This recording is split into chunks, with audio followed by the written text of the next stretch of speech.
সকাল উঠে বাইরে গেছিলাম, তো বাইরে থেকে এসে বেগুন ভর্তা বানালাম আর হচ্ছে রান্না করলাম। তো আসসালামু আলাইকুম, কেমন আছেন সবাই? আশা করি ভালো আছেন। তো আমি সকালে একটু বাইরে কাজ ছিল, তো আমি একটু বাইরে চলে গেছিলাম। তো বাসায় বাচ্চাকে রেখে গেছিলাম, ওর বাবার কাছে, ওর বাবা একটু দেরি করে যাবে, তো এই জন্য আমি সকাল সকাল চলে গেছিলাম বাইরে। তো এখানে ভাবছিলাম কিছু নিব বাচ্চাদের জন্য। তো বড় ছেলেটা ছিল না বাসায়, যেহেতু নানির বাসায় গেছিলো, তো ছোটো ছিল তো অত বেশি খাবে না, আবার নিলাম না, দেরি হয়ে যাবে তাই, যে আমার হাজব্যান্ড চলে যাবে তাই। তো এদিকে বাদাম বিক্রি করছিলাম, তো নিলাম। তো তারপর অটোতে চলে আসলাম বাসায়। তো অটোতে উঠে যে বেলুন দেখছিলাম, ছেলে বেলুন দেখলে চাইতো, সাথে ছিল না, নিয়ে নি।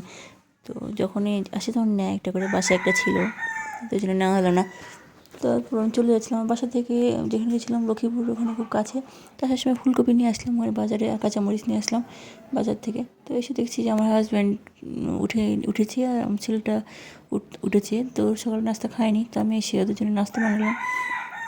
তো এদিকে হচ্ছে আমি ডিম পোচ করে নিয়েছিলাম, আর হচ্ছে ভাত ভেজে দিয়েছিলাম, ভাজা ভাত লবণ আর হলুদ দিয়ে, আর কাঁচামরিচ আর পেঁয়াজ আর একটু তেল দিয়ে ভেজে ওখানে দিয়ে দিয়েছিলাম ভাতগুলো, তো ভেজে নিয়েছিলাম।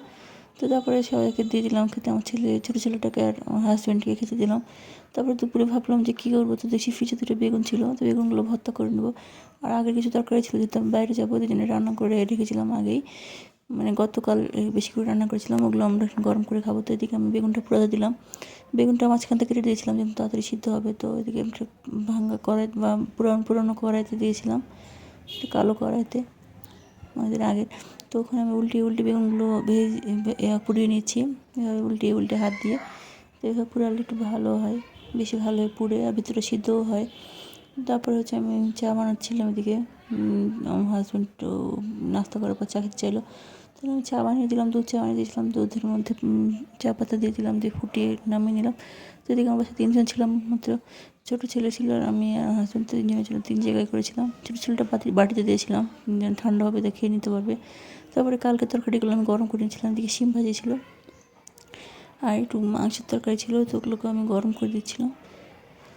ওগুলোতে আমাদের দুপুরে খাওয়া হয়ে যাবে, রাত্রে কিছু করা যাবে, যেহেতু আমি বাইরে গেছিলাম, তো দেরি হয়ে গেছিলো এই কারণে। তো এই বুদ্ধি, তারপরে আমি বেগুন ভর্তা করে নিলাম। তো পেঁয়াজ আর কাঁচামরিচ কেটে নিয়েছিলাম, আর বেগুনটা খুলে নিয়েছিলাম, পুরো চামড়াগুলো ফেলে দিয়ে বেগুন ভিতরগুলো বের করে নিয়েছিলাম, আর লবণ দিয়ে এই পেঁয়াজ আর মরিচটাকে মেখে নিয়ে আমি ভর্তা বানিয়ে নিলাম। তো বেগুন ভর্তা মাঝে মাঝে খেলে ভালো লাগে, কিছু না হলে বেগুন ভর্তা বা যে কোনো ভর্তা দিয়ে ভাত খেতে ভালো লাগে, গরম গরম ভাত খেতে। তো ভাত রান্না করে নিয়েছিলাম। তারপরে আমি বিকালের দিকে হচ্ছে খাওয়া দাওয়ার পর চুলাটা ভাবলাম পরিষ্কার করি, যেহেতু সকালে আমি তাড়াতাড়ি চলে গেছিলাম বাইরে, পরিষ্কার করানো হয়নি। চুলাটা হালকা পরিষ্কার করে নিলাম, তারপরে হচ্ছে দিয়ে দিলাম। তো বেশি ঘষে পরিষ্কার করা যায় না, অতটা খুব একটা উঠে না। তো এই পর্যন্ত সবাই ভালো থাকবেন।